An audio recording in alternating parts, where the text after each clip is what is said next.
தமிழ்நாட்டுல எல்லாமே சேஞ்ச் ஆயிடுச்சு. உங்க நகையையும் சேஞ்ச் பண்ணுங்க. உங்க பழைய நகைக்கு கிராமுக்கு 150 ரூபாய் கூடுதலா வாங்கி புது நகை எடுத்துக்கோங்க. அதே கம்மி சேதாரம் தான் உங்க லலிதால மட்டும்தான். ஆச்சி மசாலா எந்த சமையலும் ருசி தேடும் ரகசியம் 20 ரூபாய்.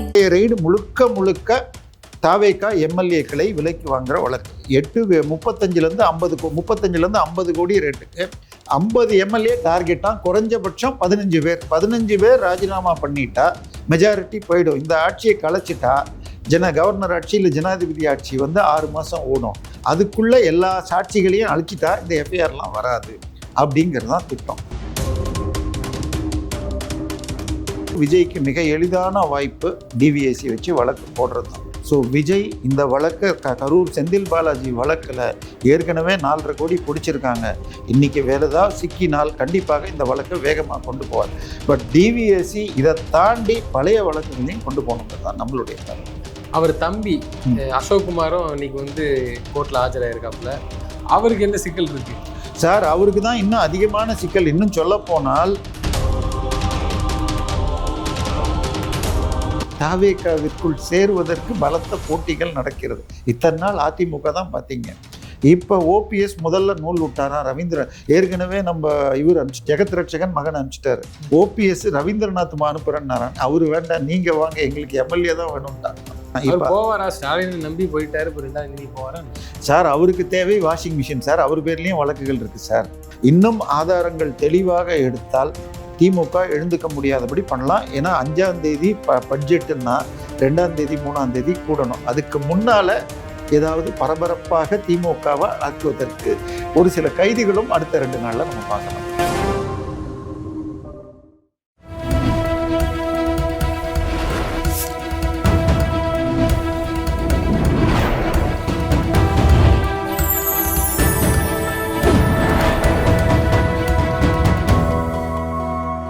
சேனல் 5 தமிழ் நேயர்களுக்கு வணக்கம். இன்றைய நேர்காணல் நம்மோடு பேசியிருப்பது மூத்த பத்திரிகையாளர் தேவப்பிரியா அவர்கள். சார் வணக்கம். சார் வணக்கம். சார், திரு செந்தில் பாலாஜி அந்த வழக்கு பின்னாடியே தொடர ஆரம்பிச்சுட்டு மறுபடியும் தமிழக அரசு கையில் எடுத்து லஞ்ச ஒழிப்பு மீண்டும் திரும்ப நோண்ட ஆரம்பிச்சிட்டாங்க. என்ன நடக்குது சார்? இல்லை, நேற்று தினம் அதாவது இந்த எம்எல்ஏக்களை விலைக்கு வாங்குற கேஸில் ஒரு 15 பேர் என்னமோ கைதாயிருக்காங்க. அதில் செந்தில் பாலாஜியுடைய வலதுகைங்கிற சொல்கிற எப்போ அவர் மேலே ரெய்டு போனாலும் சக்தி மிஸ்ஸு கரூர் மிஸ்ஸுன்னு வரும். ஸோ அந்த 2 பேருக்கு நேற்றைக்கு அதில் கார்த்திங்கிறவருக்கெல்லாம் பெயில் கிடச்சிருச்சு. ஸோ அவங்க பெயில் பாண்டை ஃபில்லப் பண்ணுறதுக்கு 1 நாள் 2 நாள் ஆகலாம். அதுக்குள்ளே வேறு ஏதாவது கேஸ் போடலாமா, வேறு ஏதாவது கிடைக்குதான்னு இன்றைக்கி போயிருக்காங்களான்னு தெரியல. சரி, இந்த டிவிஎஸ்சின்னு இருக்குது பாருங்கள். அவங்க நினச்சி ஒழுங்காக ஏற்கனவே இருக்கிற விஷயங்களை வச்சுக்கிட்டு போட்டால் செந்தில் பாலாஜி வெளியிலேயே வர முடியாது. ஏற்கனவே இது மின்மாற்றிகள் டிரான்ஸ்ஃபார்மர் ஊழலில் 7.5 லட்ச ரூபா டிரான்ஸ்ஃபார்மரை 13 லட்ச ரூபாய்க்கு வாங்கினாங்கன்னு சிபிஐக்கு போயிருக்கு. அதே மாதிரி இன்னொன்று, அதில் பாதி கெப்பாசிட்டி 4.5 லட்சத்தை 7.5க்கு வாங்கியிருக்காங்க. அது மின்மாற்றிக்கு போகல, அது இன்னும் பெண்டிங் இருக்குது. அதுக்கு அடுத்தது நிலக்கரி. இதுக்கு முன்னாடி எல்லாம் செந்தில் பாலாஜிக்கு முன்னாடி எல்லாம் 6000 கிலோ கேலரின்னு போடுவாங்க எரி திறன். அது அதாவது நம்ம மக்களுக்கு போகிறோம்னா அதுக்கு பேர் அனல்மிகு நிலக்கரி. 5000க்கு மேலே தாண்டினா நம்ம தமிழ் இங்கே லிக்னைட்னு சொல்கிற நெய்வேலியில் கிடைக்கிறலாம் புகைமிகு, எரிஞ்சாலும் புகை தான் வரும். ஸோ அதை போட்டால் கரண்ட்டுக்கு தயாரிக்க கம்மியாகும்னு சொல்லிட்டு மலேசியா இதுலேருந்து கொண்டு வருவாங்க. இப்போ இவங்க டெண்டர்லலாம் 6000 போடுவாங்க. ஆனால் அவன் அங்கேருந்து 4300 கொண்டு வந்துட்டு 6000 சர்டிஃபிகேட் வைப்பானுங்க. இது மாதிரி நம்ம திமுக அதிமுகவுக்கு மிக நெருக்கமான இடிஎஸ் ஸ்டார் குரூப்புக்கு துபாயில் கோலண்ட் ஆயில் கம்பெனின்னு இருக்கு. அவங்க பண்ணி அவன் 2 வருஷம் ஜெயிலில் இருந்தான் புகாரின்னு. ஆனால் அந்த வழக்கை க்ளோஸ் பண்ணிட்டாங்க. அதே மாதிரி இன்னொருத்தர் சப்ளை பண்ணி 3000 கோடி ஊழல் நடந்திருக்குன்னு ஆதாரத்தோடு கொடுக்கப்பட்டதுக்கு வழக்கே போடல. யாருன்னு சொன்னால் அதானி குழுமம். அதுக்கப்புறம் இது நடந்தது 2015-17 காலகட்டம். செந்தில் பாலாஜி வந்தப்புறம் அதானி குழுமம் அதுக்குள்ள இந்தோனேஷியாவில் இது வாங்கிட்டாங்க நிலக்கரி. அவங்களுக்கு அங்கே என்ன கிடைக்குமோ அந்த ஸ்பெசிஃபிகேஷனை மாற்றிட்டார். இதை டைம்ஸ் ஆஃப் இந்தியாவில் தெளிவாக TNEB plans to buy poor quality கோல்னே ஹெட்டிங்கே வந்துச்சு. ஸோ இதில் அது 2வது L1 வந்தவர் கேஸ் போட்டு எப்படி இதை மாற்றலான்னே வழக்கு இன்னும் நடந்துட்டு இருக்கு. அது இல்லை, இது மாதிரி கையை வச்சு இதெல்லாம் வேணாம் சார். நம்ம ஸ்டூடியோ இருக்கு, இது ஒரு கிரவுண்டில் நீங்கள் ஒரு போர்ஷனில் இருக்கீங்க. ஒரு கிரவுண்ட்னா 2400 சதுரடி. செந்தில் பாலாஜி ரொம்ப சின்னதாக ஒரு குடிசை கட்டிட்டு இருக்கார். மொத்த இடம் 2.8 ஏக்கர். ஒரு ஏக்கர்னா 43,560 சதுரடி. அப்போ 2 ஏக்கர் 80 சென்ட்னா 1,10,000 சதுரடி. நமக்கு 110 வீடு கட்டலாம். 110 வில்லா கட்டலாம். ஒரு கிரவுண்டில் கட்டலாம். அரை கிரவுண்டில் வில்லான்னா 220 பேர் கட்டலாம். அந்த இடம் வாங்கினார் பாருங்க. இந்த பக்கம் இருக்கிற நிலம் ஸ்கொயர் ஃபீட் 1000 ரூபா, இந்த பக்கம் இருக்கிற நிலம் ஸ்கொயர் ஃபீட் 1000 ரூபா. ஒரு ஸ்கொயர் ஃபீட் 1000 ரூபான்னு போட்டால் 4,43,4 கோடிக்கு மேலே வரும். ஆனால் நடுவில் இவர் வாங்கின இடம் மாத்திரம் விவசாய நிலம்னு சொல்லிட்டு ஏக்கர் 4 லட்ச ரூபான்ட்டு இவருடைய தம்பி மாமியார் 10,80,000 ரூபாய்க்கு வாங்கியிருக்காங்க. கிட்டத்தட்ட 3 ஏக்கர். இதில் 350 கோடிக்கு பெரிய மாலை குடிசை கட்டுறாருன்னு சொல்லி ட்ரோன் ஷாட்லாம் வெளில வந்துச்சு. இப்போ இதை பற்றி அவரை கேட்ட உடனே என் தம்பி கட்டுறதுக்கு ஃப்ரெண்ட்ஸ் உதவுறாங்கன்னு நாங்கள் யாராவது எனக்கு கொஞ்சம் அந்த மாதிரி ஃப்ரெண்ட்ஸ் கொடுத்தா நல்லா இருக்கும். சரியா? ஸோ அந்த ஒரு வீடு அந்த 10,80,000 ரூபான்னு எந்த இடத்த வாங்கினாங்களோ அந்த நிலத்துக்கு பேரில் அந்த விற்றவங்க கடன் வாங்கியிருந்தாங்க. அதுக்கு முன்னாடி எவ்வளோ? 30 கோடி.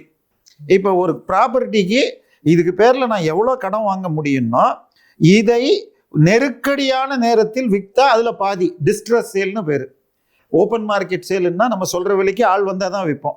ஆனால் எனக்கு அடிபட்டு நான் கிடக்கிறேன், ஹாஸ்பிட்டலில் சேர்க்கணும் சார், இந்த ஃபோனை எவ்வளோ வந்தாலும் விற்றுருங்க சார், இது 15,000 ரூபாய்க்கு வாங்கினா 5,000 ரூபாய்க்கு வந்தால் ஏன்னா ஹாஸ்பிட்டலில் சேர்த்துங்கன்னு சொல்கிறதுக்கு பேர் டிஸ்ட்ரஸ் சேல். அப்படி போட்டால் 60 கோடி வந்தால் தான் 30 கோடி கிடைக்கும். இவர் 30 கோடி. அவங்க என்ன பிஸ்னஸ் பண்ணாங்க? Solar wind power plant. அதுக்கு லஞ்சமாக இவருக்கு 80 கோடி ரூபா ப்ராப்பர்ட்டியை 10 லட்சத்துக்கு கொடுத்ததாக ரெஜிஸ்டர் பண்ணியிருக்காங்க.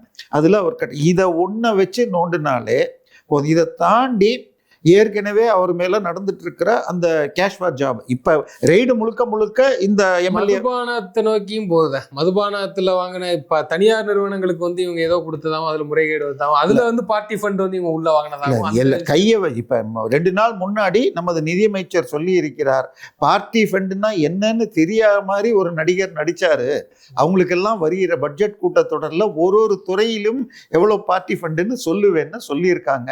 எனக்கு பெரிய நம்பிக்கை இருக்கான்னு தெரியல. ஆனா ஒன்னே மண்ணு மாத்திரம் நினைச்சுக்கணும், திரு விஜய் அவர்கள் ஒன்ன புரிஞ்சுக்கணும். ஸ்டாலின் அவர்கள் 2021க்கு முன்னாடி அதிமுக பத்தி என்ன சொன்னாரு? Collection, corruption, கமிஷன்னாரு.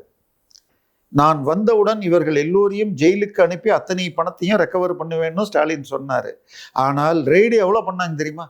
இதே டிவிஎஸ்சி லஞ்ச ஒழிப்புத்துறையை வச்சுக்கிட்டு குறைஞ்சபட்சம் 1000 ரெய்டு பண்ணியிருக்காங்க. அதிமுகவை சேர்ந்த 12 அமைச்சர்கள். அதுல 4 பேர் பேர்ல தான் எஃப்ஐஆரே போட்டாங்க. அதுலேயும் ஒருத்தர் பேர்ல இருந்து எஃப்ஐஆர் எடுத்துட்டாங்க. அவர் யாருன்னு சொன்னா இப்ப விஜய்க்கு வலது கையாக சேர்ந்துள்ள சி விஜயபாஸ்கர். சரியா? சி விஜயபாஸ்கர் அவர்கள் நம்ம வேல்ஸ் குழுமம். அந்த வேல்ஸ் குழுமம் மெடிக்கல் காலேஜ் ஆரம்பிக்கிறதுக்கு என்ஓசி கேட்குறாங்க, அதை கொடுக்கறதுக்கு இவர் லஞ்சம் வாங்கியிருக்கார் அப்படின்னு அதில் அப்படி போய் ரெய்டு பண்ணுறப்ப அங்கே ஒரு டாக்குமெண்ட் கிடைக்குது. வேல்ஸ் குழும ஓனரு மனைவி பேரில் ஒரு கம்பெனி லேண்டை ஒற்றை எழுத்து நிறுவனத்துக்கு, மாப்பிள்ளை சாருடைய குழும நிறுவனத்துக்கு வித்திருக்கார். ஸோ இதை கை வச்சா மாப்பிள்ளை சாருக்கு பிரச்சனை வரும்னு அந்த எஃப்ஐஆரை க்ளோஸ் பண்ணிட்டாங்க. இப்போ அவர் தாவேகாக்கு வந்துட்டார். இப்போ நேற்றுக்கு நீங்கள் பேப்பரை படிச்சிருந்தீங்கன்னா திரு வைத்தியலிங்கம் முன்னாள் மந்திரி மற்றும் அமைச்சர் அவர் ஒரு 28 கோடி தான் வாங்கினார். ரொம்ப சாதாரண அமௌண்ட்டு. நீங்கள் பஸ் ஏறணும்னா இப்போ கிளாம்பாக்கம் போகிறீங்க, முன்னாடி எங்கே போவீங்க? பெருங்களத்தூருக்கு. அந்த பெருங்களத்தூர் நீங்கள் பஸ்ஸு நிற்கிறதுக்கு கொஞ்சம் முன்னாடி போனீங்கன்னா இன்னைக்கு ஒரு பெரிய ஐடி பார்க்கு பார்ப்பீங்க. அசண்டஸ்லாம் அங்கே தான் இருக்குது. அந்த ஐடி பார்க்கு முழுமையாக விற்க முடியல. அப்போ ஐடி கொஞ்சம் டவுனாக இருந்ததுன்னு சொல்லிட்டு 3ல் 1 பங்கு இடத்த ரெசிடென்ஷியலாக மாற்றுறதுக்கு அவர் 1450 ஃப்ளாட்டு கட்டுறதுக்கு இது அப்ரூவலுக்கு போட்டார். அவர் வாங்கி வச்சுக்கிட்டார் ஃபைல். இந்த பக்கம் 6 மாதம் ஆச்சு, 1 வருஷம் ஆச்சு. அந்த ஸ்ரீராம் குழுமம் என்ன பண்ணுறதுன்னு, இது திராவிட மாடல் நாடு சார், இது ஈவேரா நாடு, கொடுக்க வேண்டியதை கொடுத்தா தான் நடக்கும்னு ஒன்று அப்படி பேசி ஒரு 28 கோடி ரூபாயை திரு ஒரத்தநாடு வைத்தியலிங்கத்துடைய மகன்கள் கம்பெனிக்கு கடன்கிற பேரில் கொடுக்கப்பட்டது. 2020 வரைக்கும் திருப்பியும் வரல. திருப்பி வராது மட்டும் இல்லை, அந்த கம்பெனி கடன் வாங்குதுன்னு வச்சுக்கோங்க. அவங்க ஏதாவது தொழில் பண்ணணும் இல்லை. 2013 24 வரைக்கும் அவங்க எதை டிரான்சாக்ஷனும் பண்ணலன்னு ஜிஎஸ்டி சொல்லுது. ஸோ தெளிவாக லஞ்சம்னு தெரிஞ்சும் இது அரப்போர் ஜெயராமன் வழக்கு கொடுத்து பெண்டிங்லேயே கிடந்தது. ஆனால் எஃப்ஐஆர் இருந்ததுனால டெல்லியிலேருந்து இடி வந்துச்சு. 100 கோடி ரூபாய்க்கு சொத்தை அட்டாச் பண்ணியிருக்கு. ஆனால் அவர் இந்த பக்கம் வந்துட்டாருன்னு வச்சுக்கோங்க, திமுகவுக்கு வந்தாச்சுன்னா அவர்கள் பரிசுத்த வாஷிங் மிஷினில் போய் பரிசுத்தமாக வெளியில் வந்தார்னு க்ளோஸ் பண்ணிட்டாங்க. அதை நேற்றுக்கு இது பண்ணியிருக்காங்க. இப்போ அதே மாதிரி விஜயபாஸ்கருக்கு பண்ணுவாங்களான்னு பார்க்கணும். இப்போ நேற்றைய ரெய்டு முழுக்க தாவேகா எம்எல்ஏக்களை விலைக்கு வாங்குற வழக்கு. 35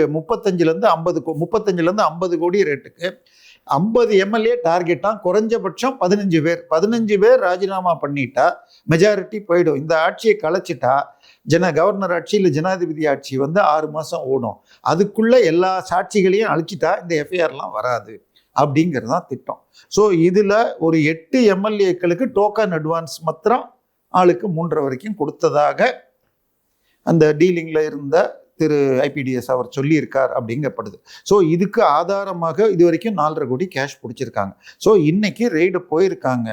ஆனால் டிவிஎஸ்சி உண்மையாக செய்யலைன்னா, ஸ்டாலின் சார் சொன்ன கமிஷன் கலெக்ஷன் பண்ணாதனால அவர் என்ன பண்ணாங்க, மக்கள் குளத்தூரில் விஜய் சார் பாஷையில் கொத்து பரோட்டா போட்டாங்க. பக்கத்தில் இருக்கிற பெரம்பூரில் போடுறதுக்கு எத்தனை நாள் ஆகும்? எனவே இதை வேகமாக முடிக்கணும். நீங்கள் சொல்கிற இதே நேரத்தில் இன்னைக்கு அடுத்த செய்தியாக இன்னொருத்தர் வீட்டுக்கும் இன்னொருத்தருடைய கம்பெனிக்கும் ரெய்டு வந்ததாக செய்தி வருது. டிஆர் பாலு அவருடைய பையன் டிஆர்பி ராஜா, டிஆர் பாலுவுக்கு சொந்தமான கோல்டன் வேட்ஸ் நிறுவனத்தில் சார், இந்த கோல்டன் வேட்ஸ் எலைட் இந்த ரெண்டும் அவருக்கு நெருக்கமான. அவங்க திருவாரூரான் சுகர்ஸ்னு ஒரு சுகர் கம்பெனி பேங்க்ல நஷ்டப்பட்டு இருந்துச்சு. அந்த கம்பெனியை வாங்கி அவங்களுக்கு இருந்த 4 சர்க்கரை ஆலையிலும் சின்னதாக இருந்த சாராய ஆலையை பெரிதுபடுத்துகிறாங்க. இது முழுக்க கனிமொழியும் டிஆர் பாலுக்கும் கம்பெனின்னு சொல்லி மன்னார்குடி பாராளுமன்றத்தில் வேட்பாளராக நின்ற காளியம்மாள் சொன்னாங்க. காளியம்மாளுக்கு அந்த நேரத்தில் ஒரு வக்கீல் நோட்டீஸை கனிமொழி சார்பாக போச்சு. அதுக்கப்புறம் 2 வருஷத்துக்கு மேலே ஆச்சு. இது அதுக்கப்புறம் கனிமொழி விட்டுட்டாங்க. அப்போ என்ன ஆகுது, நேரடியாக அவை கனிமொழிக்கும் டிஆர் பாலுக்கும் சொந்தம். சார், டிஆர் பாலு ரொம்ப நல்லவர் சார். ஏன் சார் நான் எவ்வளோ கஷ்டப்படுறேன்னு தெரியுமா? நீங்கள் கூப்பிடுறீங்க, உங்களை முடிச்சா அடுத்த சேனலுக்கு போகிறேன். புக் பண்ண ஓலா ஊபர் வரத்துக்கு 1/4 மணி நேரம் ஆகுது. அவர் வீட்டை விட்டு வெளில வருவாராம். ஒரு 2.5 கோடி ரூபா கார் வருது. யார் காருன்னே தெரியாதான். நிறுவன பேர்லாம் வாங்கி வச்சிருப்பாரு. அவருடைய நிறுவன பேர்லாம் வாங்கி வச்சிருக்கிறாரு சார். அவர் கப்பல் வாங்கணும்னு பார்க்குறாரு. யாரோ 6.5 கோடி கொடுக்குறாங்க. யார் கொடுத்தாங்க தெரியாது. அவர் மகன் கம்பெனி, அது அவருக்கு தெரியாது. அது சரி, அந்த மகன் கம்பெனி கொடுக்கட்டும், வேணாம். அந்த மகன் கம்பெனி அந்த பணத்தை எப்படி வர வச்சாருன்னு தெரியணும்ல. அவர் ஏதாவது பிஸ்னஸ் பண்ணால் தானே லாபம் வரும். அந்த கம்பெனியில் அதுக்கு முன்னாடி 5 வருஷம் அடுத்த 5 வருஷம் ஜிஎஸ்டி டிரான்சாக்ஷனே இல்லை. நீங்கள் வியாபாரம் பண்ணால் டின் நம்பர் இருந்தால் பழைய காலத்தில் சேல்ஸ் டேக்ஸ் ரிட்டர்ன் கொடுக்கணும். இப்போ ஜிஎஸ்டி ரிட்டர்ன் எதுவுமே பண்ணல. எப்படி பணம் வருது? இன்னொன்று, போன ஆட்சியில் அந்த வழக்கு போட்ட 4 அமைச்சர்களில் ஒருத்தர் சேவூர் ராமச்சந்திரன், ஆரணி எம்எல்ஏ. அவர் மகன் பெயரில் இருந்த ஒரு சிபிஎஸ்இ பள்ளியும் மகனுடைய பிரைவேட் லிமிடெட் சொத்துக்களையும் அவருடைய வருமானத்துக்கு அதிகமான சொத்துல சேர்த்தாங்க. அப்படி பார்த்தா நம்ம எல்லா அமைச்சர்களுக்கும் பள்ளிக்கூடம் இருக்குன்னு நமக்கு தெரியும். இப்போ ஸ்டாலின் சார் எடுத்துக்கிட்டா சன்ஷைன்னு ஒரு பள்ளி. அவர் ஆட்சிக்கு 2021 வரத்துக்கு முன்னாடி சன்ஷைனுக்கு இருந்தது ஒரே ஒரு இடத்துல, மடிப்பாக்கத்தில் மாத்திரம், வேளச்சேரி மடிப்பாக்கம் ரோட்டில் தான். இப்போ அதுக்கப்புறம் குரோம்பேட்டில் ஒரு பள்ளிக்கூடம் வாங்கிட்டாங்க. அதுக்கப்புறம் பெருங்களத்தூரில் பேக் சைடில் ஒரு 100 ஏக்கரில் வாங்கியிருக்காங்க. இதுக்கெல்லாம் என்ன கணக்குன்னு தெரியல. அதனால இந்த டிவிஎஸ்சிங்கிறது ரொம்ப முக்கியமான பொறுப்பு. பட் இதில் சரியாக பண்ணலன்னா சிக்கல். ஆனால் விஜயை பொறுத்த வரைக்கும் அவர் என்னெல்லாம் வாக்குறுதி கொடுத்துருக்காரு, நான் வந்தால் விவசாய கடன் மொத்தமாக தள்ளுபடி பண்ணுறேன்ட்டு இப்போ 1 லட்சம் வரைக்கும் தள்ளுபடி பண்ணியிருக்காரு. நான் வந்தால் 500-200 யூனிட் மாதத்துக்கு ஃப்ரீன்னவர் இப்போ 2 மாதத்துக்கு கொடுத்துருக்காரு. அதுவும் 500 யூனிட் கீழே. அப்புறம் பஸ் எவ்வளோ சொன்னார், இது தமிழ்நாடு ஃபுல்லாக எல்லா பஸ்லேயும் போகலான்னாரு. அது கொடுக்கல. இது 2500 ரூபா கொடுக்குறேன்னாரு. இதெல்லாம் ஏன் கொடுக்கலன்னு கேட்டால், இந்த ஊழல்களை காட்டி இவங்க பேரில் வழக்கு போட்டால் இதை நான் சரி பண்ணணுங்களாம். இதே நேரத்தில் விஜய் ரொம்ப தெளிவாக நல்ல ஷோ கொடுத்துட்ருக்காங்க. நாங்கள் ஊழல் குறைச்சிட்டோம் அப்படி இப்படின்னு. நேற்றைய தினம் ஆஃபீஸ் மாதிரி இருக்கார். இப்போ நீங்கள் நமக்கெல்லாம் வீடு கிடைச்சா போதும் வாடகைக்கு, அதுவும் பேச்சுலர்னா கொடுக்க மாட்டேங்கிறாங்க வேற, நீங்கள்லாம் புலம்புறீங்க. அவருக்கு ஜோசியர் சொல்லிட்டாராம், கிழக்க பார்த்து இதை பார்த்து பண்ணால் போதும்னு ஆஃபீஸை 10வது மாடிக்கு மாற்றிட்டார் அவருடைய ஜோசியர். வெற்றிவேல் என்ற கிளி ஜோசியர், அவருக்கு இப்போ ரத்தன் பண்டிட்னு பேர். மாற்றிருக்காரு. அதில் போன ஆட்சியில் சேகர் பாபு இந்து சமய அறநிலைத்துறை பில்டிங்கை சரி பண்ணுறதுக்கு 1 கோடி செலவு பண்ணாராம், 1 கோடிக்கு மேலே. இப்போ இந்த ஆட்சி வந்தப்புறம் இந்த வாஸ்து மாற்றிருக்குன்னு மீண்டும் பல லட்சங்கள் டெண்டரே விடாமல் செலவு பண்ணாங்களாம்.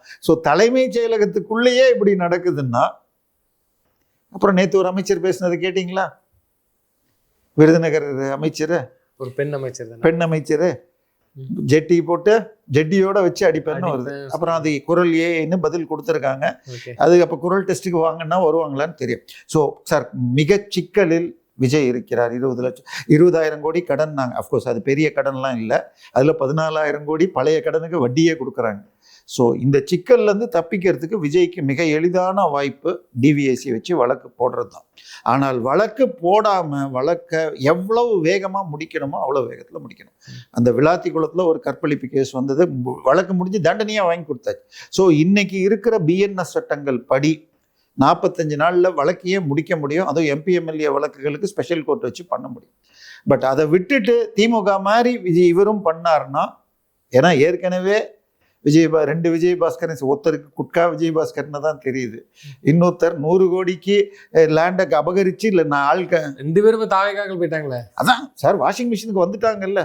இல்லை, இதுதான் அவருக்கு வைக்கக்கூடிய சோதனை. என்ன நடக்குதுன்னு தெரியல. ஆனால் இப்பொழுது தாவேக்காவிற்குள் சேருவதற்கு பலத்த போட்டிகள் நடக்கிறது. இத்தனை நாள் அதிமுக தான் பார்த்தீங்க. இப்போ ஓபிஎஸ் முதல்ல நூல் விட்டாராம் ரவீந்திரன். ஏற்கனவே நம்ம இவர் ஜெகத் ரட்சகன் மகன் அனுப்பிச்சிட்டாரு. ஓபிஎஸ் ரவீந்திரநாத் அனுப்புறேன்னாரான். அவரு வேண்டாம், நீங்க வாங்க, எங்களுக்கு எம்எல்ஏ தான் வேணும்ட்டாங்களாம். ஓகே. ஸோ அந்த பேச்சுவார்த்தை போயிட்டு இருக்கான். இப்போ போவாரா? ஸ்டாலினை நம்பி போயிட்டாரு, இப்போ 2வது நீ போவாரா சார்? அவருக்கு தேவை வாஷிங் மிஷின் சார். அவர் பேர்லயும் வழக்குகள் இருக்கு சார். இப்போதைக்கு இந்த ஆட்சி தாங்குமாங்கிற ஒரு சிக்கல் இருக்கு. பட் இவங்கெல்லாம் வந்தால் தாங்கிடும். பட் வழக்கு இருக்கிறதுனால நாளான்னைக்கு, இன்னைக்கு 29 நாளைக்கு சபாநாயகர் முன்பாக 4 முதல்ல கட்சி தாவிய 4 ராஜினாமா செஞ்ச 4 எம்எல்ஏக்களும் ஆஜராகணும், இபிஎஸும் ஆஜராகணும்னு நாளைக்கு சபாநாயகர் கூட்டியிருக்காரு. சரி, அந்த வழக்கு ஒழுங்காக நடந்தால் அந்த 4 எம்எல்ஏக்கள், முதலில் ராஜினாமா செய்த மதுராந்தகம், மரகதம் குமாரவேல், சத்யபாமா, இசக்கி சுப்பையா மற்றும் இன்னொருத்தர், இந்த 4 பேரும் தகுதி நீக்கம் செஞ்சப்பட்டு 6 வருஷத்துக்கு எலெக்ஷன்ல நிற்க முடியாது. 6 வருஷத்துக்கு? ஆமா, ஏன்னா அவர்கள் கொறடா உத்தரவை மீறிட்டாங்க. மற்ற மீதி பெற்றவர்கள் லெட்டர் கொடுத்து மன்னிப்பு வாங்கிட்டாங்க. 2 விஜயபாஸ்கர் அதுல தப்பிக்க கூடும். பட் இந்த 4 பேரும் அவங்களுக்கு எவ்வளவு ஸ்வீட் பாக்ஸ் போச்சோ அதை வைத்து தான் வாழணும். அடுத்த 6 வருஷம் எலெக்ஷன்ல நிற்க முடியாது. ஸோ இப்போ இந்த தீர்ப்பு வர வரைக்கும் இந்த சேர்க்கறதை தள்ளி வச்சிருக்காங்க. இப்போ விஜயுடைய டார்கெட் 15 எம்எல்ஏக்கு எலெக்ஷன் வச்சு குறைஞ்சபட்சம் 13 பேரை ஜெயிச்சிட்டா 107 + 13 120. ஏன்னா கம்யூனிஸ்ட் விரட்டுறான். அவன் ஆஃபீஸில் விஜய்க்கு சப்போர்ட்டாக ஜனநாயகன்னு ஒரு இவங்க நடிகை பேசினோடனே வாயை மூட வச்சுட்டாங்க. ஸோ அதுக்கு அவரும் கூப்பிட்டு வான் பண்ணிட்டாருன்னு வருது. ஸோ விஜய் இந்த வழக்கு கரூர் செந்தில் பாலாஜி வழக்கில் ஏற்கனவே 4.5 கோடி பிடிச்சிருக்காங்க.